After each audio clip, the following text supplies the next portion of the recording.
یا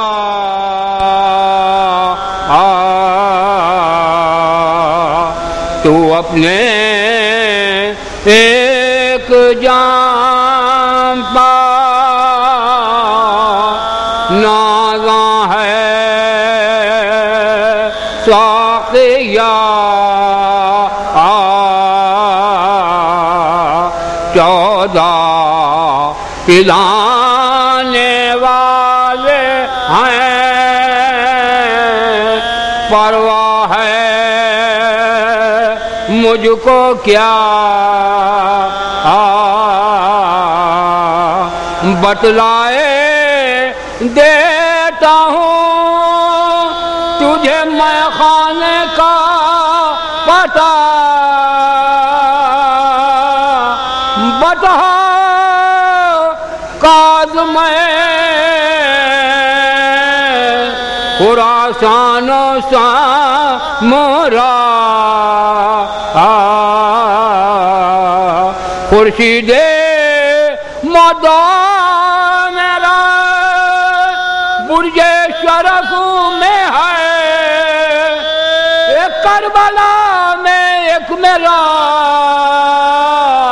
ساقی نجف میں ہے تو اپنے ایک جان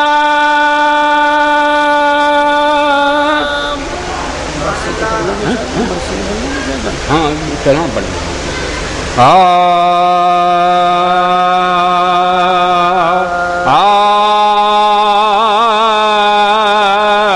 جو بلکتے سورا بالی خالی گھروں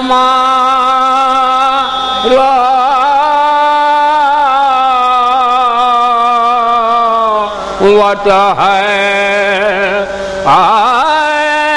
جو بلکتے سورا بالی خالی گھروں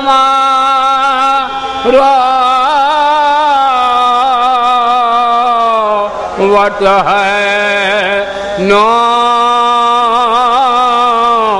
کے زلفیں کھینچ کے آہیں آنسوان میں برسا وط ہے یاد میں بیٹھی سرور جیے کے اپنا جیرا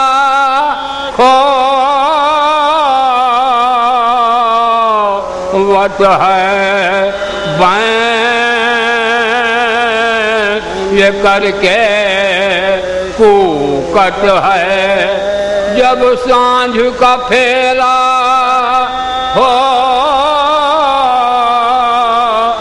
وط ہے پنکھ پکھیرو اپنے گھر میں لیو بسیرا کون سی نگری جائی بسے ہو پھر نہ آئے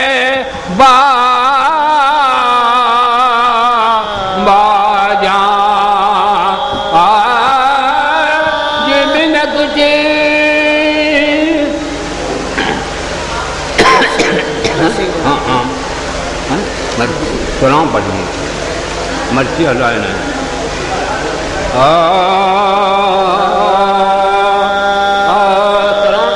آپ سلام سماعت فرمائیں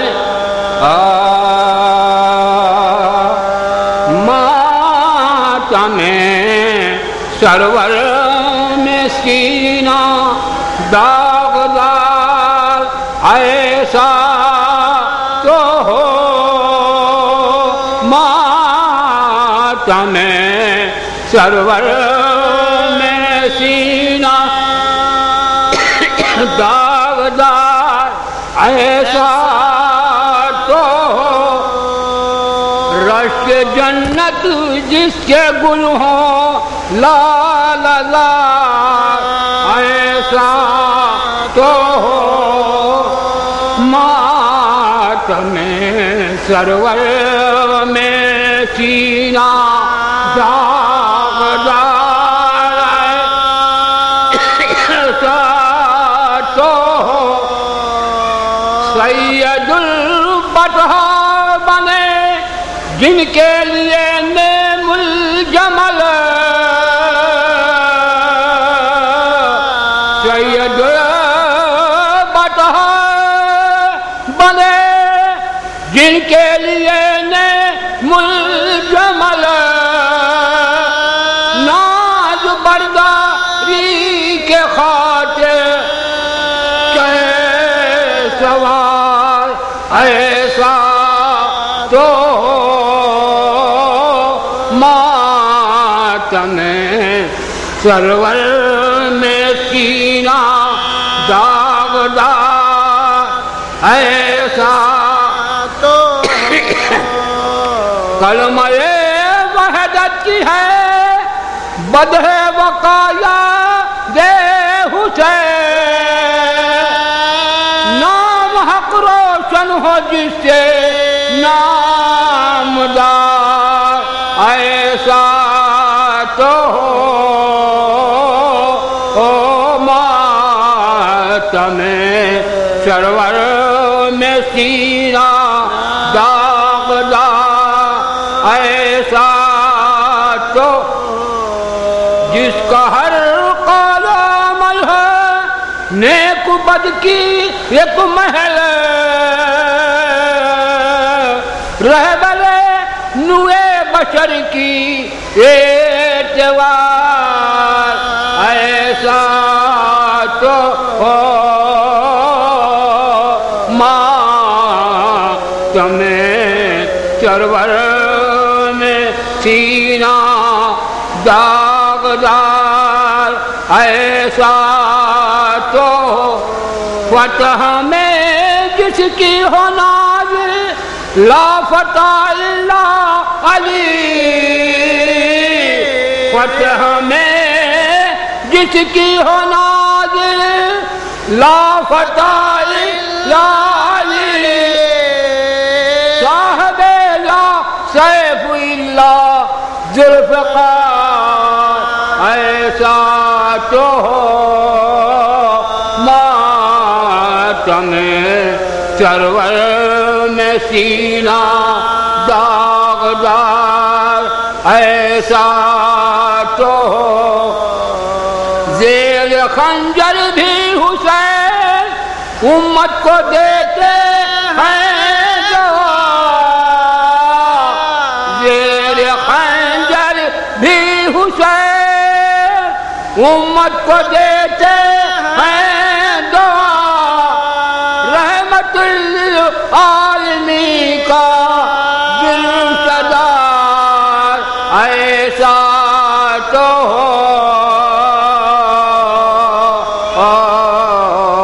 ماتم سرور میں سینہ داغدار ایسا تو ماتم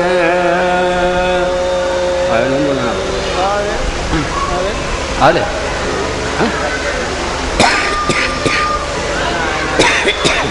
جلد ایک بڑی آؤ مرثیت ہم لائے نہ ہوا رکھا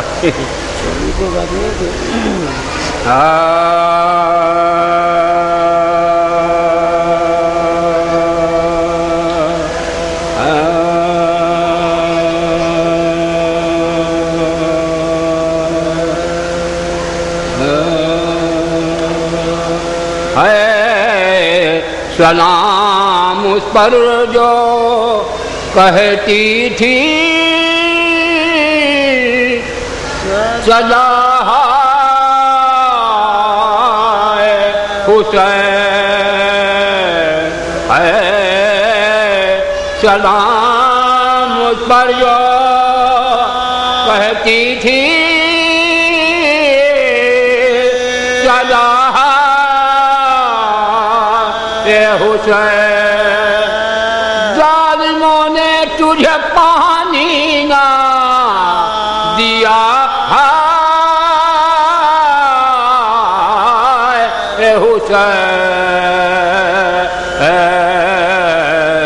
اے سلام اس پر جو کہتی تھی سلام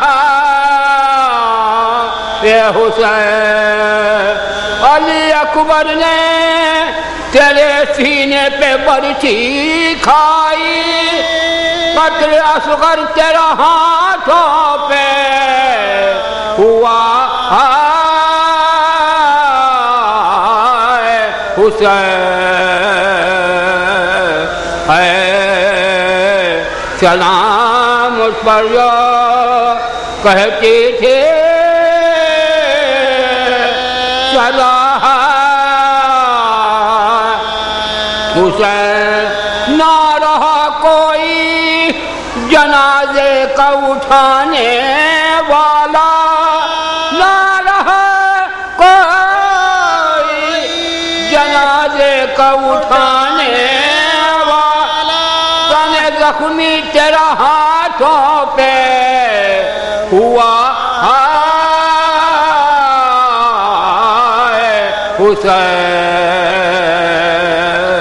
ہے سلام اس پر جو کہتے تھے سلام اے حسین گھوڑے دوڑائے لائنوں نے تیرے لاشے پر گھوڑے دوڑائے لائنوں نے تیرے ہاتھ پر جیسے تو سبتے پیغمبر ہے نہ تھا اے حسین اے سلام اس پر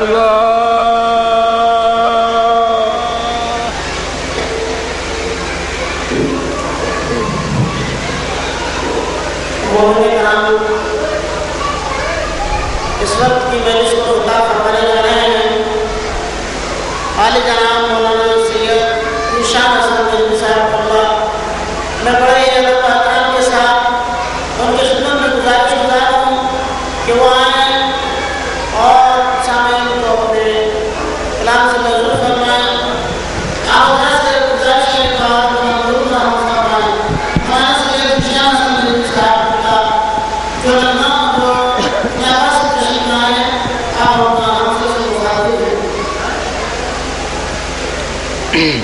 اور میں آپ کو ایک بات پھر یاد دلا دوں کہ یہ پروگرام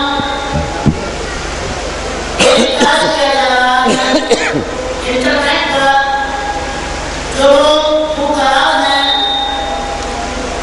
وہ اپنے رشتہ داروں سے اس پروگرام کو دیکھنے کے لیے لائیو ڈاٹ کام پر جانے کے لیے کہہ سکتے ہیں.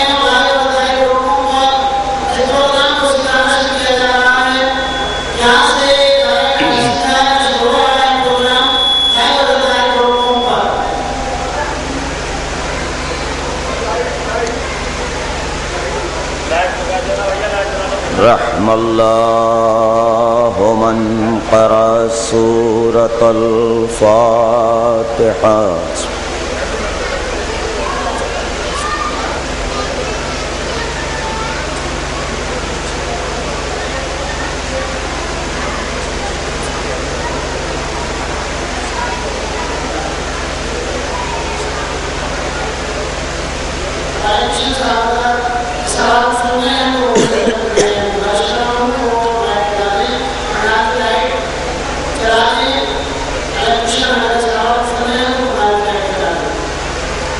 ولا حول ولا قوة إلا بالله العلي العظيم.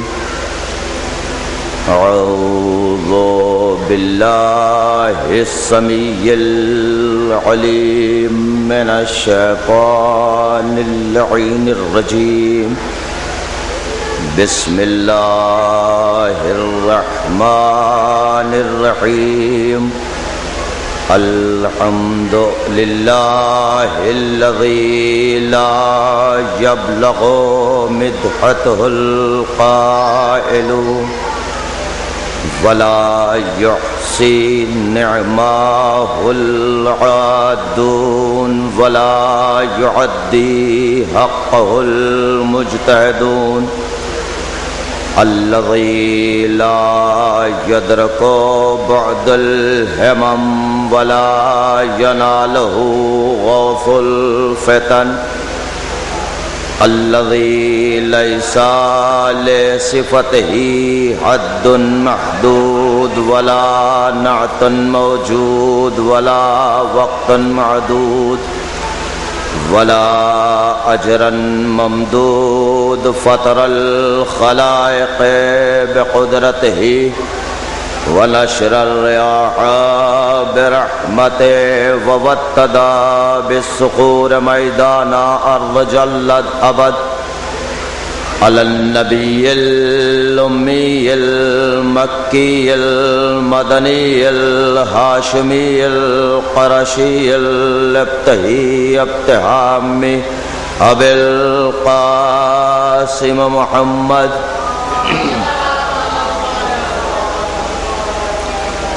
وآله الطيبين الطاهرين المعصومين المنتجبين المنتخبين ولعنة الله على أعدائهم أجمعين من يومنا هذا إلى قيام يوم الدين آمين يا رب العالمين إنما يريد الله ليذهب عنكم الرجس أهل البيت ويطهركم تطهيرا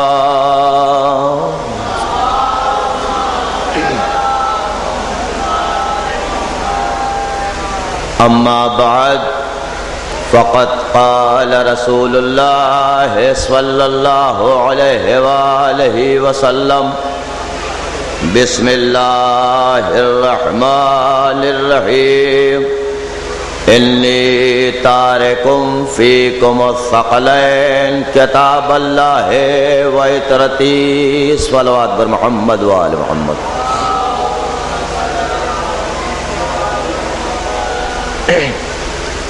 عزیزان محترم، سامعین کرام و موالیان مولائے کائنات علی ابن ابی طالب علیہ الصلوۃ والسلام، ابھی اس سے پہلے کی مجلس کو برادر محترم علی جناب حجت الاسلام والمسلمین مولانا محمد عالم صاحب قبلہ نے خطاب فرمائی اور آپ حضرات نے بغور سماعت فرمایا. یقیناً یہ شرف ہر ایک کو نصیب نہیں ہو پاتا.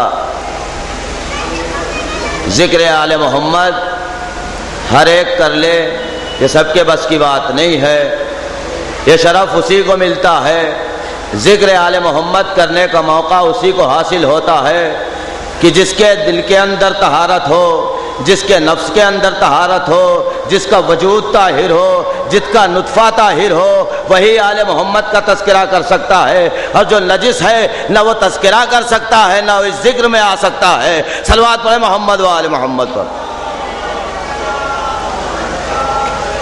اور یہ میں اپنی طرف سے نہیں کہہ رہا ہوں بلکہ خود اسی رسول کا قول ہے کہ جس کے قول کو ابھی سرنامہ سخن قرار دیا میں نے. خود رسول نے فرمایا جب سوال کرنے والوں نے سوال کیا کہ اے رسول یہ بتلاؤ کہ ایک وقت وہ ہو کہ جب علی کے چاہنے والے علی کا ذکر کرنا مناسب سمجھیں لیکن نہ کر سکیں تو کیا ہو، اور یا ان کو کیسے پہچانا جائے کہ جو غیر حلالی ہیں جو حلالی نہیں ہے، تو کہا اب تم پہچاننا اگر چاہتے ہو کہ حلالی کون ہے غیر حلالی کون ہے، تو بس تم کو ایک طریقہ بتا دے رہا ہوں، تم اس طریقے پہ عمل کرتے رہنا، چاہے وہ جس زمانے میں ہو، چاہے جس موقع پر ہو، چاہے جس بزم میں ہو، چاہے جس رزم میں ہو، چاہے جس محفل میں ہو، چاہے تم جہاں بیٹھے ہو، اگر تم چاہتے ہو کہ حلالی اور غیر حلالی کی شناخت ہو جائے، پہچان ہو جائے، تو تم ایک ہی چیز کو اپنانا۔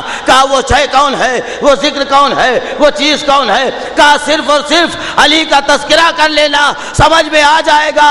اگر ذکر علی سے چہرہ کھل جائے حلالی ہے، اور اتر جائے تو غیر حلالی ہے۔ صلوات پڑھیں محمد و آل محمد۔ تو عزیزو، یہ ذکر ہر ایک کے بس کی نہیں ہے کہ وہ اس ذکر کو کر جائے یا اس ذکر کو برداشت کر جائے، کیوں؟ اس لیے کہ خدا نے خود فرمایا ہے انما یرید اللہ لیذھب عنکم الرجس اہل البیت ویطہرکم تطہیرا۔ اے اہل بیت رسول، ہم نے تمہیں طیب و طاہر پیدا کیا، بلکہ خدا نے پیدا کرنے سے پہلے اپنا ارادہ ظاہر کیا، انما لگا کر، انما یرید اللہ، بے شک اللہ کا ارادہ ہے۔ کیا ارادہ ہے؟ اللہ کا ارادہ کیا ہے؟ اللہ کرنا کیا چاہتا ہے؟ اللہ نے بتلایا کہ ہمارے ارادے کو پہچان لو، تب ان کی شخصیت کو پہچاننا، تب ان ذات کے اہمیت کو پہچاننا، تب ان کے مرتبے سماج میں تمہارے سمجھ میں آئیں گے۔ خدا نے کہا ہمارا ارادہ یہ ہے کہ میں اہل بیت رسول کو ہر نجاست سے دور رکھوں، ہر رجس سے دور رکھوں۔ نہ نجاست ان کے قریب آ سکتی ہے، نہ یہ نجاست کے قریب جا سکتے ہیں۔ اب پتہ یہ چلا کہ اہل بیت کی محبت اسی دل میں ہوگی جو پاک دل ہوگا، جو طیب و طاہر دل ہوگا۔ نجس دل میں ان کی محبت نہیں جا سکتی ہے، نہ یہ نجاست کے قریب جا سکتے ہیں۔ یہی وجہ ہے کہ قرآن نے ایک احاطہ کر دیا، محدود کر دیا اہل بیت کو کہ جو آنا چاہتا ہے وہ پہلے پاک ہو جائے تب آئے۔ جو ان کے قریب آنا چاہتا ہے، جو ان کا ذکر کرنا چاہتا ہے، وہ پہلے پاک ہو جائے تب آئے۔ اگر پاک نہیں ہے تو ان کا ذکر نہ کر سکتا ہے، نہ سن سکتا ہے۔ اب یہ نہ کہیے کہ فلاں فلاں علی کا ذکر کیوں نہیں کر رہے، اما کرے تو کیسے؟ جب پاک ہو تب تو کرے، نجس ہو کر ذکر علی کہاں سے کر سکتے ہیں؟ صلوات پڑھیں محمد و آل محمد۔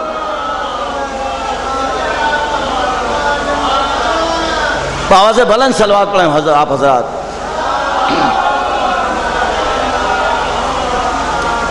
کہ اس لیے کہ دو سندیں ان کے ساتھ ہو گئیں، ایک سند خدا کی ہے، ایک سند رسول کی ہے۔ کون رسول؟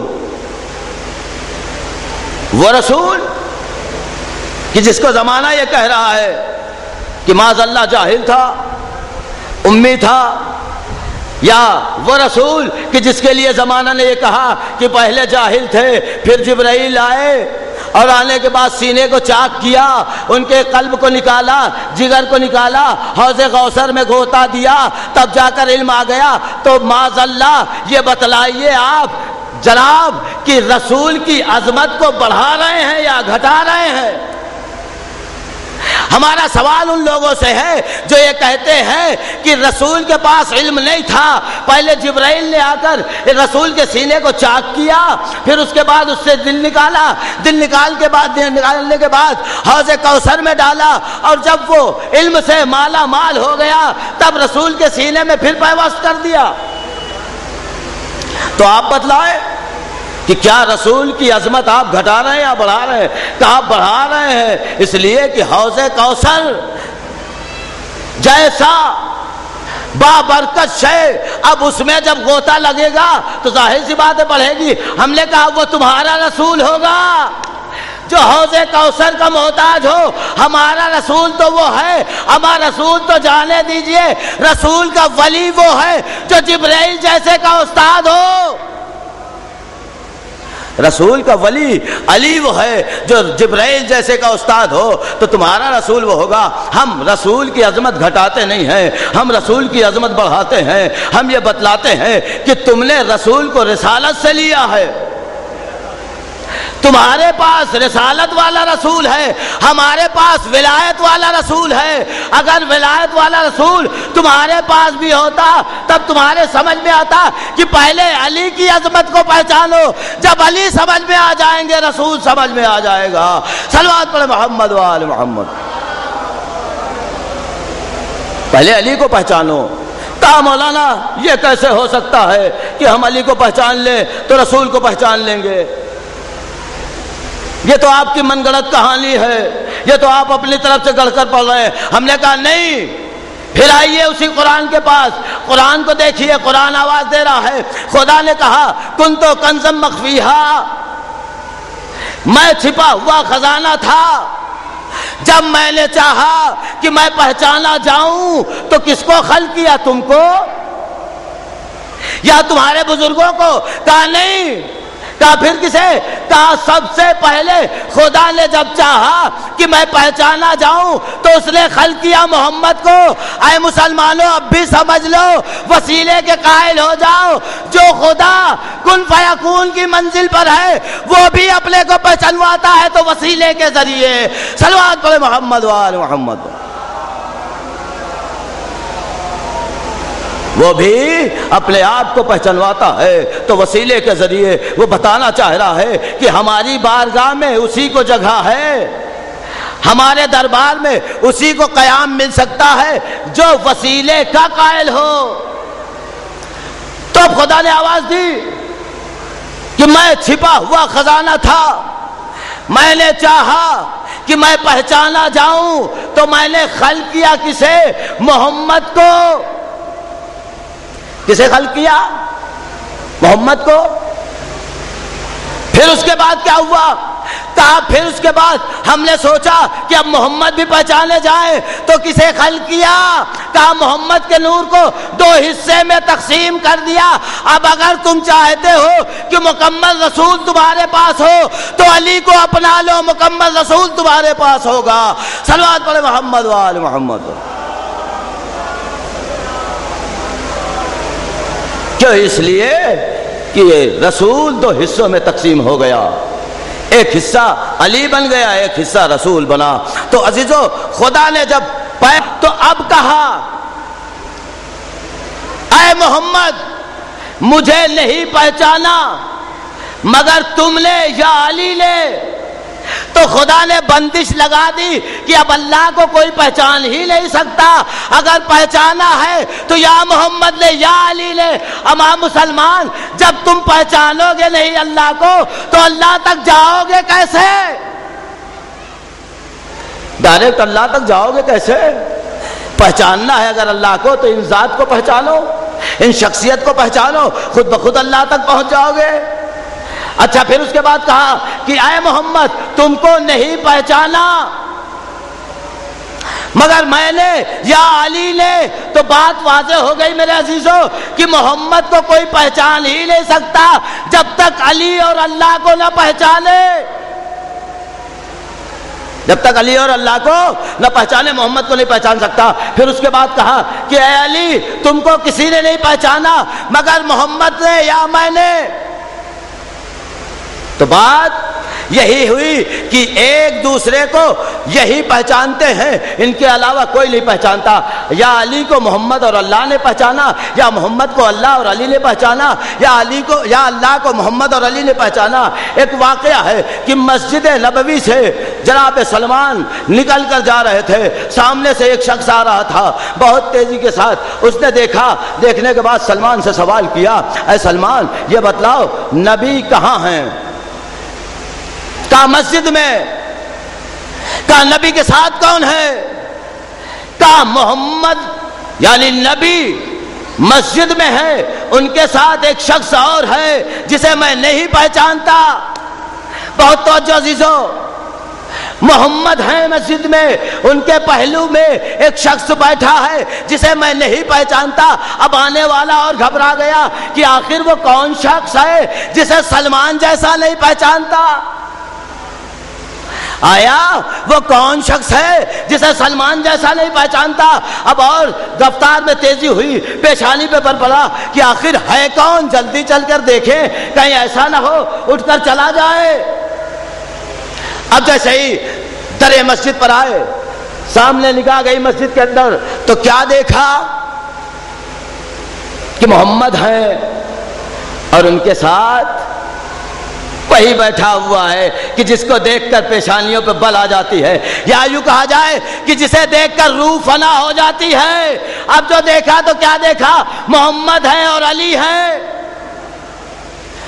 دوڑے ہوئے پہنچے، نہ سلام کیا نہ کوئی اور بات کی، ڈائریکٹ کہا ہے محمد تم تو بہت قصیدہ پڑھتے تھے سلمان کے، تم تو بہت تعریف کرتے تھے سلمان کے کہ سلمان جیسا سچا کوئی نہیں ہے، سلمان جیسا امین کوئی نہیں ہے، سلمان جیسا کوئی نہیں پیدا ہو سکتا، سلمان ایمان کے 10ویں درجے پر ہیں۔ کہا کیا بات ہو گئی، آخر تم کیوں اتنا برہم ہو؟ تمہارے مزاج پہ کون سی بات ایسی سلمان کی بار ہو گئی جو تم برداشت نہیں کر پائے؟ کہا بھی سلمان یہاں سے نکل کر گئے؟ کہاں گئے؟ کہا ہم سے ملاقات ہوئی۔ کہا تو پھر؟ کہا ہم نے سوال کیا کہ رسول کہاں ہے؟ کہا مسجد میں۔ کہا ہم نے پوچھا رسول کے ساتھ کون ہے؟ تو کہا پھر؟ کہا انہوں نے بتلایا کہ رسول ہیں اور ایک اور ہے جسے میں نہیں پہچانتا۔ تو کیا علی کو سلمان نہیں پہچانتے؟ کیا علی کو سلمان نہیں پہچانتے؟ رسول چاہتے تو بتا دیتے، جواب دے دیتے، مگر رسول نے کہا بیٹھ جاؤ، انتظار کرو، آنے دو سلمان کو۔ یا علی رسول نے بتایا آج اپنی زندگی میں انتظار کروا کے بتلا رہا ہوں، کل میرے بعد میرے آخری ہادی کا اگر کوئی انتظار کرے تو بدعت نہ ہو جائے۔ صلوات پڑھے محمد و آل محمد۔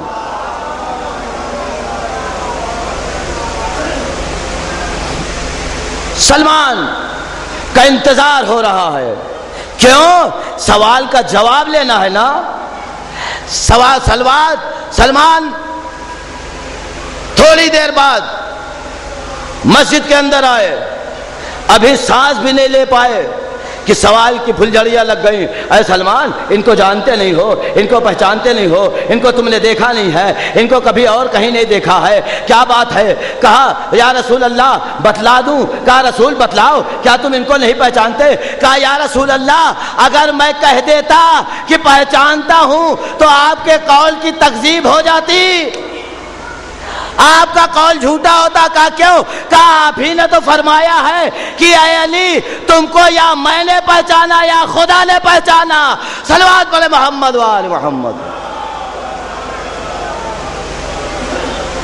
تو میں کیسے کہہ دیتا کہ میں نے پہچان لیا؟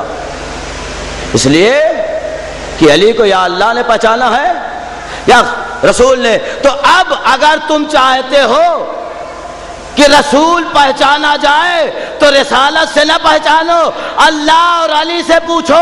جب علی اور اللہ سمجھ میں آ جائیں گے رسول خود بخود سمجھ میں آ جائے گا۔ صلوات پڑھے محمد و آل محمد۔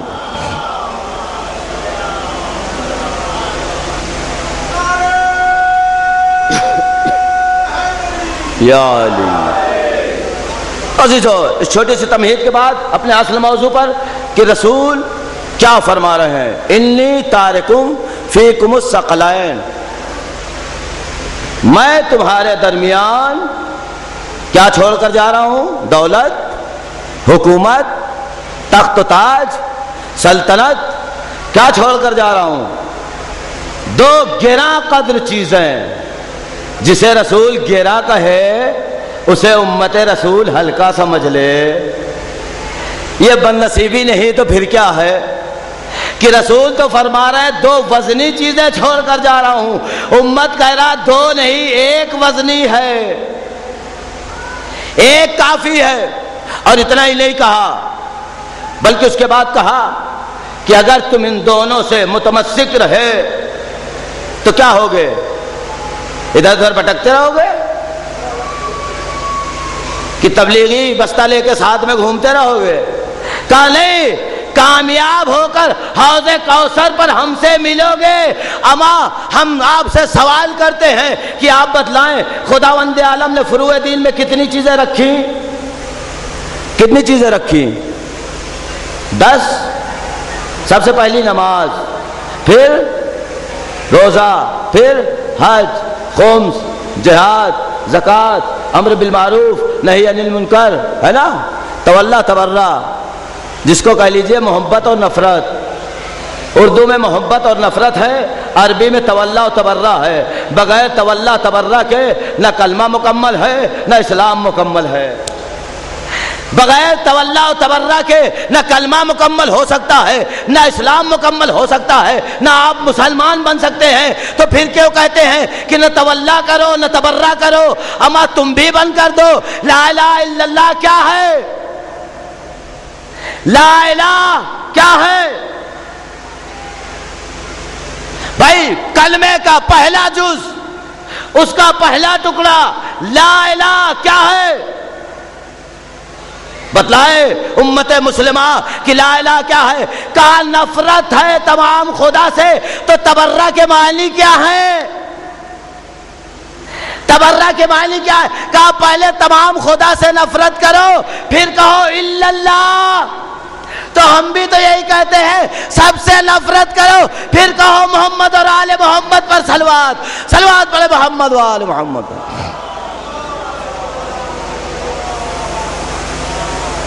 تو اب بتلائیے فروع دین جس کا پہلا حصہ نماز، کیا آپ کو نماز میں خداوند عالم نے یہ سند دی کہ اگر آپ 5 ٹائم کی نماز اول وقت پڑھیں گے تو میں سند دیتا ہوں کہ آپ جنتی ہیں، آپ کی زندگی کامیاب ہو گئی؟ کہاں نہیں ملتی سند؟ کیوں نہیں ملتی؟ سردی کے موسم میں ٹھنڈے ٹھنڈے پانی سے وضو کرتے ہیں، خدا کو تو اگر نماز پڑھی تو جنت واجب، کامیاب ہو گئے۔ کہاں نہیں ملی سند؟ کہا اچھا ماہ مبارک رمضان میں 1 مہینہ خدا کے نام پر بھوکے رہتے ہیں، سند دے دے خدا کہ اگر روزہ رکھ لیا 1 مہینہ تو میں سند دیتا ہوں، کامیاب ہو گئے۔ کہاں نہیں ملی سند؟ کہا پھر کہا حج کے موقع پر اپنی محنت کی کمائی، پسینے کی کمائی ہوئی رقم کو 1 لاکھ روپے اللہ کے نام پر خرچ کرتے ہیں، اور خرچ ہی کرنے کے بعد آپ حاجی نہیں کہلاتے بلکہ در در کی ٹھوکر کھاتے ہوئے وہاں تک جاتے ہیں، سارے ارکان حج ادا کرتے ہیں، پھر واپس آتے ہیں۔ تو کیا خدا نے حج کے بعد آپ کو سند دے دی کہ آپ کامیاب ہو گئے؟ کہا نہیں۔ کہا زکوٰۃ نہ جانے کتنا خدا کے نام پر لٹا دیتے ہیں، خدا نے کہا کہ تم نے بہت مال ہمارے نام پر لٹا دیا، آپ کامیاب ہو گئے؟ کہا نہیں، سند نہیں ملتی۔ تو عزیزو کم از کم بات تو یہ واضح ہو گئی کہ صرف اور صرف حکم خدا پر عمل کرنے سے سند نہیں ملتی، صرف اور صرف حکم خدا پر عمل کرنے سے سند نہیں ملتی۔ خدا نے خود کہا جب تک محمد اور آل محمد شامل نہ ہو، صلوات پڑھے محمد و آل محمد۔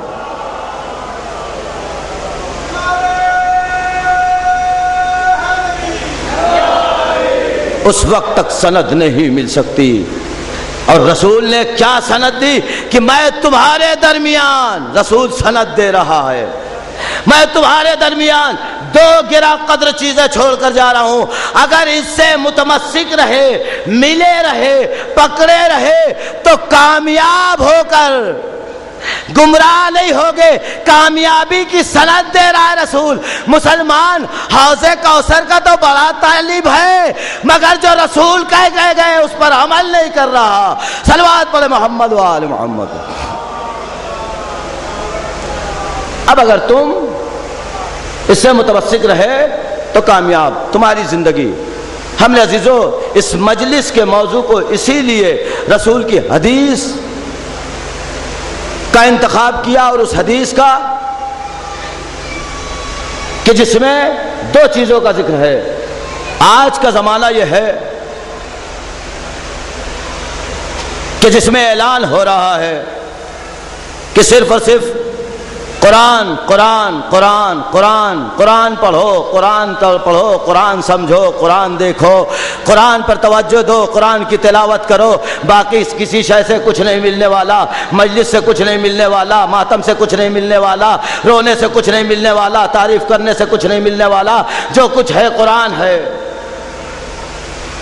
تو ہم نے اسی لیے کہا کہ ٹھیک ہے، اگر آپ قرآن قرآن چلا رہے ہیں تو اب ہم اس موضوع کو اس مجلس میں تذکرہ کر کے بتانا چاہتے ہیں کہ دیکھیں آپ حقیقت میں قرآن والے ہیں یا آپ حقیقت میں قرآن والے ہیں یا صفین والے قرآن والے ہیں۔ صلوات پڑھے محمد وآل محمد۔ صفین میں بھی تو یہ ہوا تھا نا کہ اہلی جنگ کو روک دو، ہم قرآن کی قسم کھا رہے ہیں، ہم قرآن کی قسم کھا رہے ہیں، قرآن کو نیزوں پہ بلند کر دیا گیا تھا نا، لیکن مولا کائنات کہہ رہے تھے کہ یہ قرآن نہیں ہے، مگر مولا کائنات کے ساتھیوں نے کہا اے مولا یہ قرآن کی قسم کھا رہے ہیں، تو وہاں بھی قرآن قرآن تھا، عمل نہیں ہے، یہاں بھی قرآن قرآن ہے، عمل نہیں ہے۔ صلوات پڑھے محمد وآل محمد۔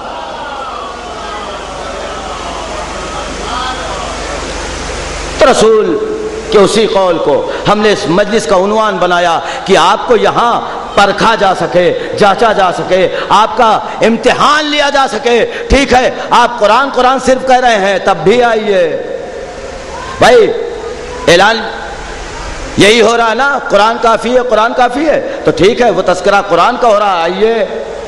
ہم پہ الزام یہ ہوتا ہے کہ شیعہ حضرات قرآن کو نہیں مانتے، معاذ اللہ اہل بیت کو مانتے ہیں، تو وہ شیعہ بھی آ جائیں جو قرآن کو نہیں مانتے، اہل بیت کو مانتے ہیں، اور اس کے بعد اب وہ گروہ بھی آ جائے جو قرآن کو بھی مانتا ہے، اہل بیت کو بھی مانتا ہے، یعنی تین گروہ بن گئے اسلام کے۔ ایک گروہ وہ جو صرف قرآن کو مانتا ہے، ایک گروہ وہ جو صرف اہل بیت کو مانتا ہے، ایک گروہ وہ جو قرآن و اہل بیت دونوں کو مانتا ہے۔ تو اب یہ مجلس قرآن و اہل بیت کے تذکرے میں ہے، قرآن والا بھی آئے، اہل بیت والا بھی آئے، قرآن و اہل بیت والا بھی آئے۔ اب جو اس مجلس سے منافقت کر کے روگردانی کر جائے، اس کا مطلب یہ ہے نہ وہ قرآن والا ہے، نہ اہل بیت والا ہے، نہ قرآن و اہل بیت والا ہے۔ صلوات پڑھے محمد و آل محمد۔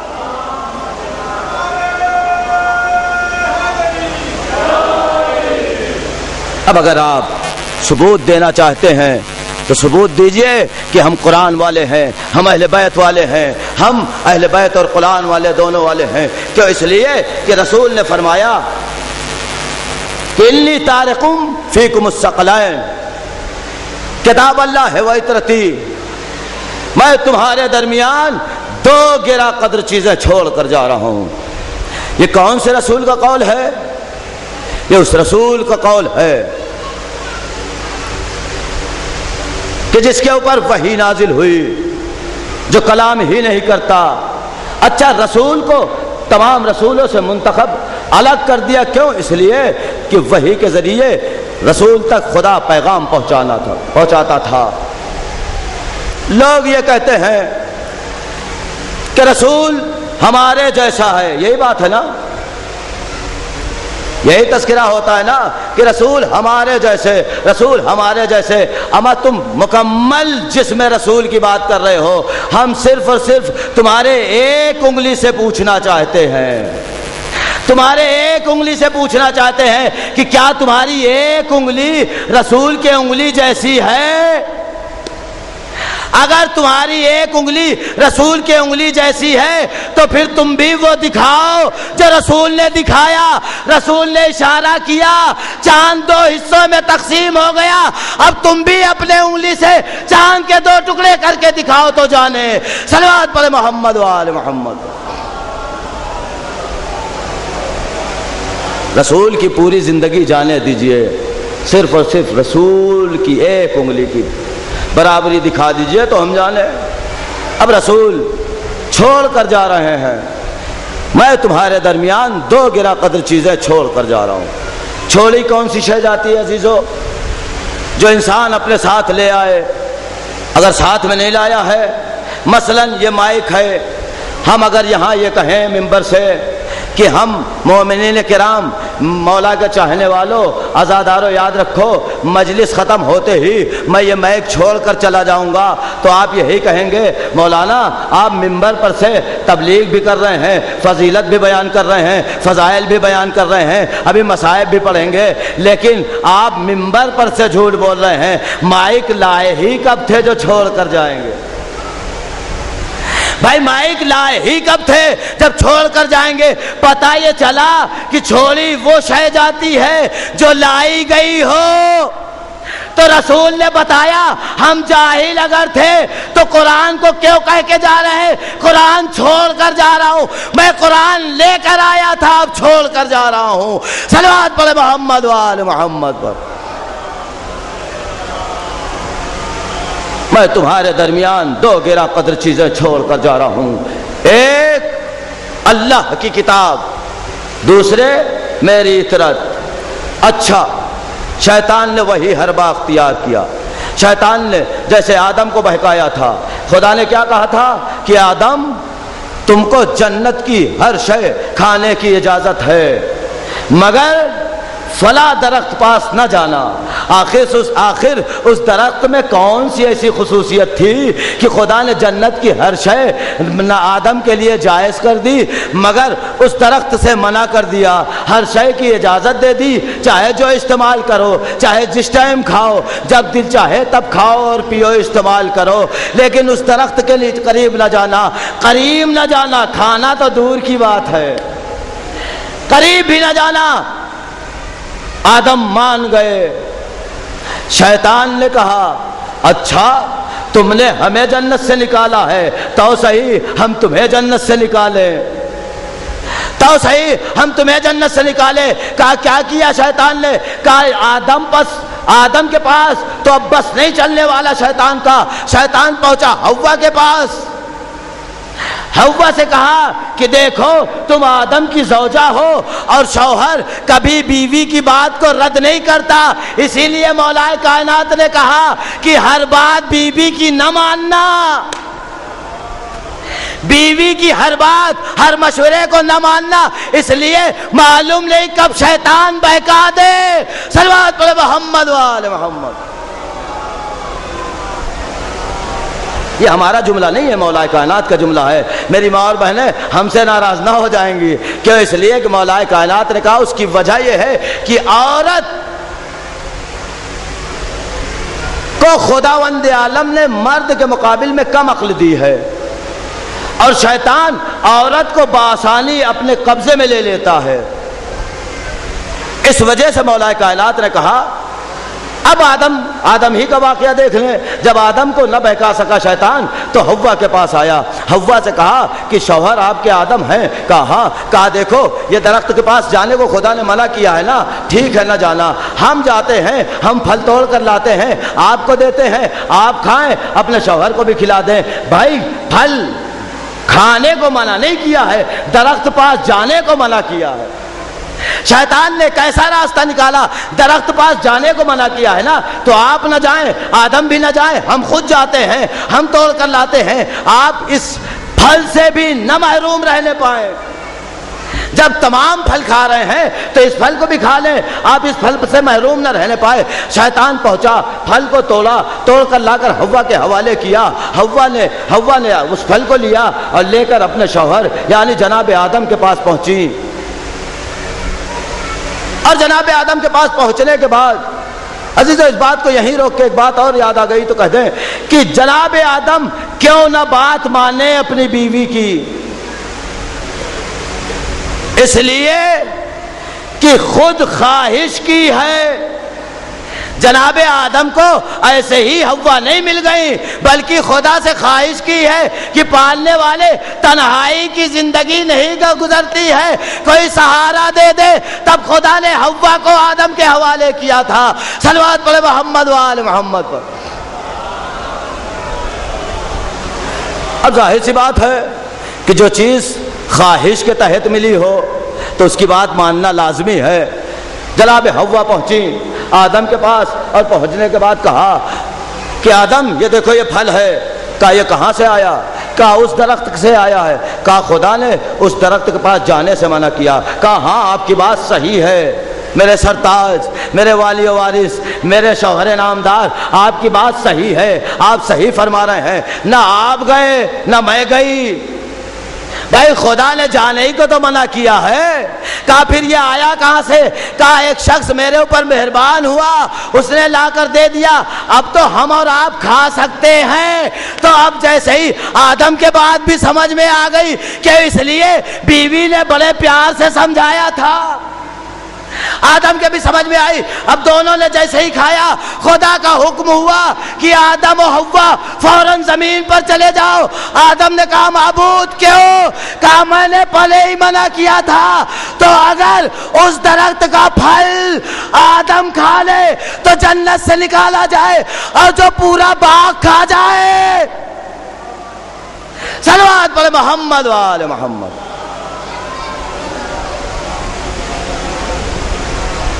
تو عزیزو، آدم کو خداوند عالم نے جنت سے نکال دیا. اب یہ مائک ہم نے لا کے آپ کے حوالے کر دیا تو پتہ یہ چلا چھوڑی وہ شے جاتی ہے جو لائی گئی ہو، اگر لائی نہیں ہے تو چھوڑی نہیں جا سکتی. محمد کیا کہہ رہے ہیں؟ محمد کون ہے؟ آخری نبی ہے جن کے اوپر نبوت ختم ہو چکی ہے. محمد نے کہا میں تمہارے درمیان 2 گرا قدر چیزیں چھوڑ کر جا رہا ہوں، اگر تم اس سے متمسک رہے تو کامیاب رہو گے، اگر متمسک نہیں رہے تو گمراہ ہو جاؤ گے، تباہ ہو جاؤ گے، برباد ہو جاؤ گے. اب پہچانتے چلے جاؤ، جہاں جہاں قرآن و اہل بیت ہے وہ گمراہ نہیں ملے گا، جہاں جہاں قرآن و اہل بیت نہیں ہے وہ اس در پر جائے گا، اس در پر جائے گا، اس در پر جائے گا، یا کنڈی کھٹکھٹا کر کہے گا تبلیغ کرنے آیا ہوں. صلوات پڑھے محمد و آل محمد.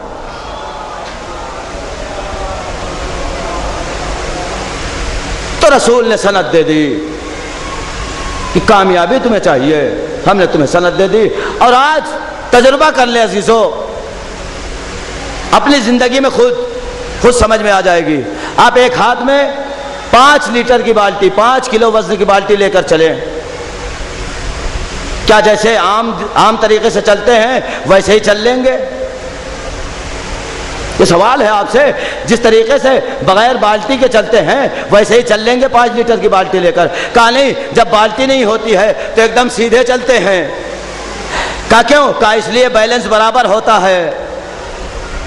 کہا جب بالٹی آ جاتی ہے تو ایک طرف کجی آ جاتی ہے، ایک طرف انسان جھک جاتا ہے. کہا کیوں؟ کہا ادھر وزن زیادہ ہو گیا، ادھر کچھ نہیں ہے.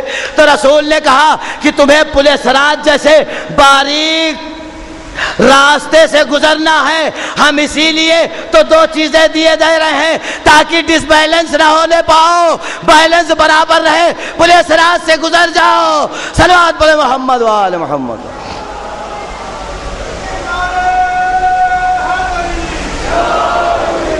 یا جملے کو پلٹ کر یوں کہہ دوں کہ رسول نے قرآن و اطرت اس لیے دیا کہ قرآن آل محمد کے چاہنے والوں کے لیے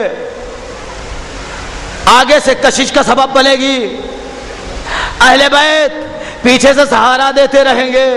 اب ظاہر سی بات ہے جب آگے سے کوئی چیز کھینچی جائے گی اور پیچھے سے سہارا دیا جائے گا تو وہ نہ ادھر گر سکتی ہے نہ ادھر گر سکتی ہے. کیوں؟ اگر ادھر گرا تو جہنم، ادھر گرا تو جہنم، سامنے ہے جنت. اب خود سامنے آل محمد بھی موجود رہیں گے. اے میرے چاہنے والے آ، یہ جنت تیری مشتاق ہے. صلوات پڑھ محمد و آل محمد. اسی لیے اہل بیت علیہ السلام نے کہا کہ تم جنت کی خواہش نہ کرو، بلکہ تم ایسے بن جاؤ کہ جنت تمہیں تلاش کرے کہ تم کہاں ہو، تم کہاں ہو. کب بنو گے تم؟ جب عملی میدان میں آؤ گے. صرف زبان سے کچھ نہیں ہوتا، صرف آل محمد کی فضیلت سن لینے سے کامیابی نہیں ملنے والی. میرے دوستوں، میرے عزیزوں، جب تک ہم اس پر عمل نہ کریں. کیوں؟ اس لیے کہ جہاں تمام چیزیں رسول نے فرمائی ہیں وہیں یہ بھی تو فرمایا رسول نے کہ میرے اہل بیت کی مثال سفینہ نوح جیسی ہے. یہ بھی تو فرمایا۔ تو سفینہ نوح سے مراد کیا ہے؟ وہاں تو سفینہ کشتی یعنی کشتی لکڑی کی تھی، اس پہ جو سوار ہوا وہ کامیاب ہوا، جس نے مخالفت کی وہ ڈوب گیا۔ اب یہاں کہاں سے کیا معاذ اللہ اہل بیت کشتی ہے؟ کہاں نہیں، کشتی نہیں بلکہ اہل بیت جو عمل کر کے چھوڑ کر جا رہے ہیں، اگر اس پر تم باقی رہے عملی میدان میں تو کامیاب ہو جاؤ گے، اور اگر عمل نہ کیا تو گمراہ ہو جاؤ گے۔ صلوات پڑھے محمد و آل محمد۔ ایک واقعہ چھٹے امام سے اور ربط مصائب۔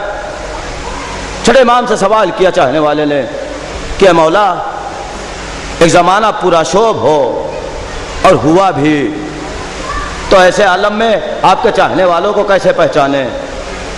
ہوا ہے کہ نہیں ہوا؟ آپ زندہ دیواروں میں چنے گئے یا نہیں؟ آپ کو خون کا گارا بنا یا نہیں؟ آپ کو ڈھونڈ ڈھونڈ کر قتل کیا گیا یا نہیں؟ اب ایسے عالم میں اگر آپ کے چاہنے والے کو پہچانا جائے تو کیسے پہچانے؟ مولا سے سوال ہو رہا ہے۔ مولا نے کہا کہ اگر تم چاہتے ہو کہ میرے چاہنے والے کو پہچان لو تو دیکھ لینا ان کے اندر دو چیزیں اگر پائی جاتی ہیں تو وہ میرا چاہنے والا ہے، اگر ان دونوں میں سے ایک چیز ہے، ایک نہیں ہے تب بھی نہیں ہے، اور دونوں چیزیں نہیں ہیں تب بھی نہیں ہے۔ کہا کیا مطلب مولا؟ کہا اگر میرا چاہنے والا نماز کے وقت کی پابندی کر رہا ہے اور آپس میں بھائی چارگی ہے تو یقیناً میرا شیعہ ہے، اور اگر نماز نہیں پڑھتا اور آپس میں بھائی چارگی بھی نہیں ہے تو میرا چاہنے والا نہیں ہو سکتا۔ صلوات پڑھے محمد و آل محمد۔ یعنی چھٹے امام نے بتا دیا، اور یہ کیوں نہ ہو عزیزو؟ اس لیے کہ نماز ہماری وراثت ہے، ہمیں ورثے میں ملی ہے نماز۔ نماز کو کس نے بچایا؟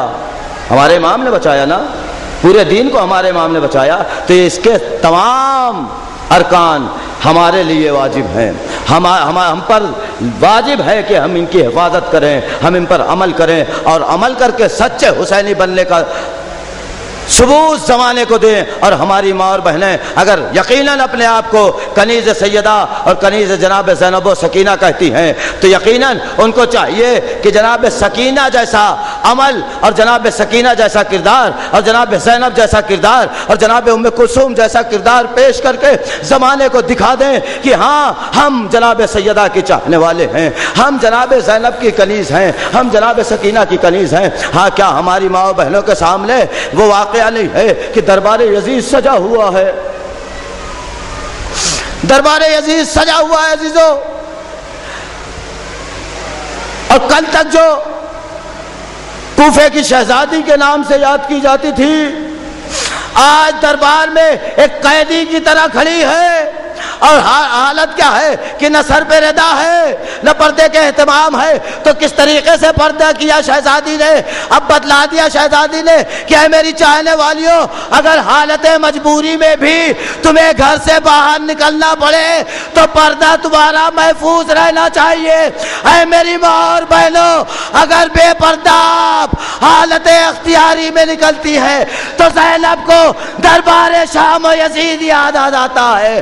کیا میں تو بے پردہ مجبوری میں تھی، ارے میری کنیز کس طریقے سے حالت اختیاری میں بے پردہ گھوم رہی ہے۔